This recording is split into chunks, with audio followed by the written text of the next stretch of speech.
A few years ago, getting a domestic worker was part of urban living, and almost every middle-class South African home had one.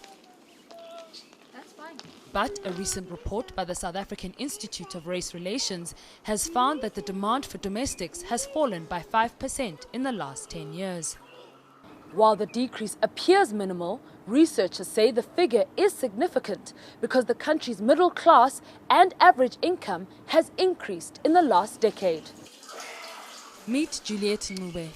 She's been working with the same family as a domestic worker for the past 12 years. The 38-year-old survived on piece jobs for 2 years before finding permanent employment. I tried for a long time to market myself so I could find a job, but I was never hired.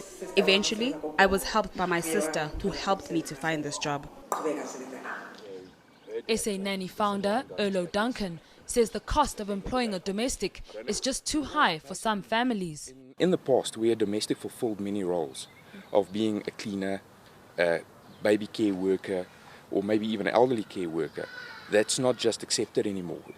Now, if you want to look after babies, you have to do a training course. Once a person has done that type of training, they actually demand a higher salary as well. Duncan says some families would rather hire temporary workers or foreigners to avoid what some see as rigid labor conditions. Customers don't want to deal with UIF. They don't want to deal with pay slips. You know, everybody's got a busy life and wants to carry on with what they are doing and focusing on their jobs.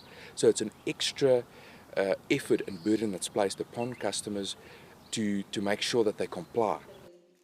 Duncan sees the changes as positive. He believes by introducing a set of norms and standards, the industry is hopefully becoming more professional. PHAKAMILE, HLUBI, Johannesburg.